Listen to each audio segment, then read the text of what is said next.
అందరికీ నమస్కారం. Welcome to white go.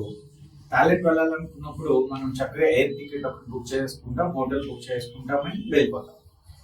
ఎందుకంటే మనకి వీసా అక్కర్లేదు. సో వీసా అక్కర్లేకుండా మనం అక్కడికి వెళ్ళి వీసా ఆన్ అరైవల్ తీసుకుంటాం. 60 days కోసం ఇండియన్ టూరిస్ట్ కి థాయిలాండ్ గవర్నమెంట్ ఫెసిలిటీ ఇస్తుంది, అది కూడా ఫ్రీ ఆఫ్ చార్జ్. అయితే థాయిలాండ్ టూరిజం డిపార్ట్మెంట్ ఒక సర్క్యులర్ పాస్ చేసింది. ఏంటి అంటే జనవరి 1, 2025 నుండి ఈ వీసా తీసుకోవాలి. ఓకే, సో www.thaivisa.go.th అనే వెబ్సైట్లో థాయిలాండ్ వెళ్ళాలనుకున్న వాళ్ళందరూ ఆన్లైన్ ఈ వీసా తీసుకోవాల్సి ఉంటుంది. అయితే ఏంటంటే ఒరిజినల్ పాస్పోర్ట్స్ తీసుకొని కాన్సులేట్లో సబ్మిట్ చేయ అవసరం లేకుండా ఈ వెసులుబాటు కల్పించుతుంది.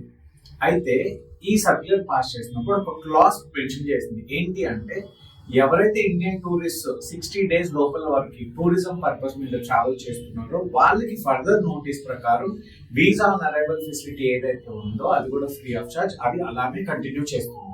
మరి ఈ వీసా ఎవరికి?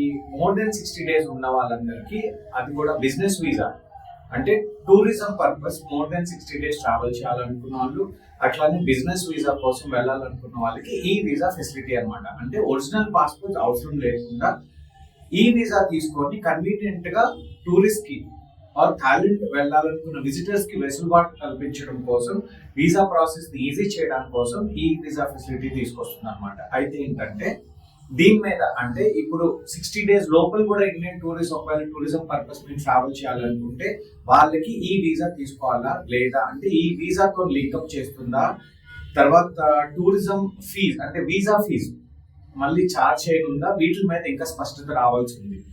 కానీ ప్రస్తుతానికైతే ఫర్దర్ నోటీస్ ప్రకారం 60 days లోపల ఇండియన్ టూరిస్ట్ వెళ్ళాలనుకుంటే మాత్రం ఈ వీసా అవసరం లేదు. మరిన్ని డీటెయిల్స్ కోసం దీని గురించి మరింత స్పష్టత వచ్చాక మళ్ళీ మీ ముందుకు మేము వస్తాం. Until then please to follow us. Thank you.